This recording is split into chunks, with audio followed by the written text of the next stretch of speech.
Assalamualaikum warahmatullahi wabarakatuh. Saya Reza Alfurqon ingin mempresentasikan rancangan pabrik asam fosfat dengan batuan fosfat dan asam kuat. Yang pertama, apa itu asam fosfat? Asam fosfat merupakan asam mineral anorganik yang fungsinya sendiri di sini sebagai bahan baku pembuatan pupuk fosfat.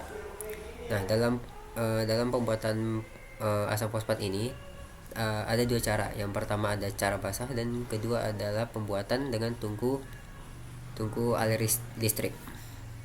Nah, kebetulan pada rancangan kali ini proses yang digunakan merupakan proses basah.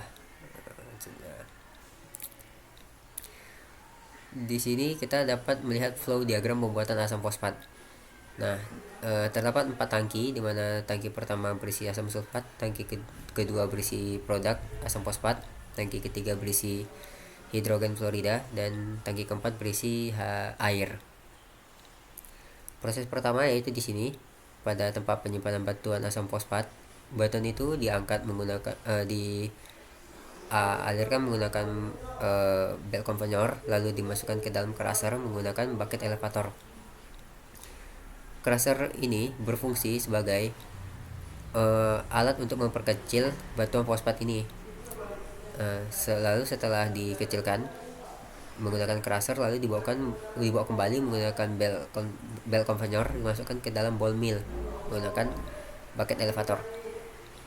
Ball mill ini juga fungsinya sebagai memperkecil suatu bahan. Namun bedanya dengan crusher di sini, ball mill ini berfungsi agar material yang tadi batuan fosfat itu dapat bereaksi dengan baik di dalam reaktor dengan cara memperhalus kembali batuan yang telah dihancurkan oleh crusher menjadi bentuk bubuk. Lalu disaring menggunakan screening agar mendapatkan bahan yang kita inginkan, bahan dengan ukuran yang kita inginkan. Lalu dibawa menggunakan belt conveyor masuk ke dalam hopper menggunakan bucket elevator sebelum direaksikan ke dalam reaktor. Bubuk tadi itu disimpan dalam hopper.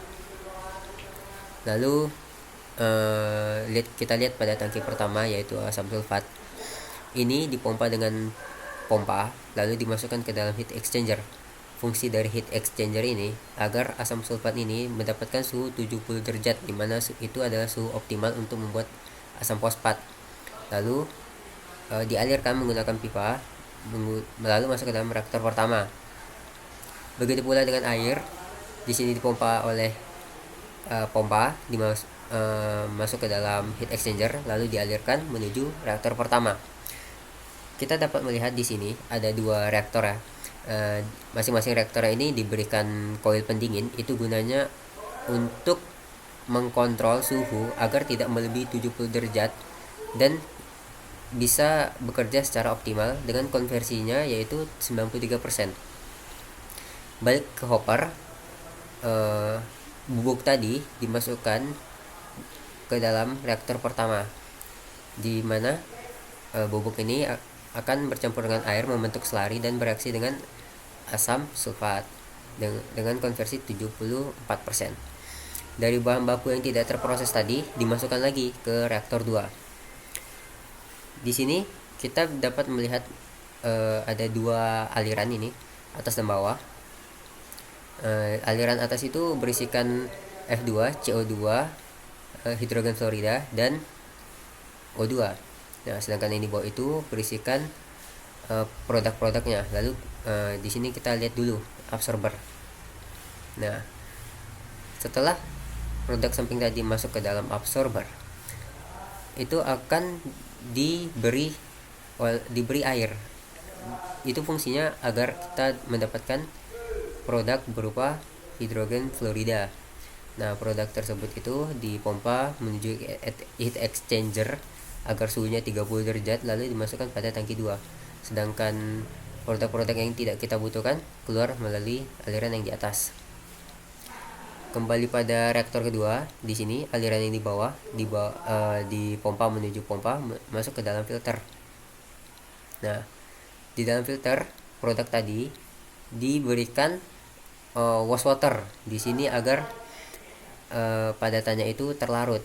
Jadi setelah setelah diberikan wash water, di sini ada dua aliran, dimana aliran yang ini, yang ujung ini, itu tuh berisi padatan yang tidak larut dalam air, yaitu gipsum. Lalu gipsum itu dibawa oleh belt conveyor masuk ke dalam silo dengan menggunakan bucket elevator.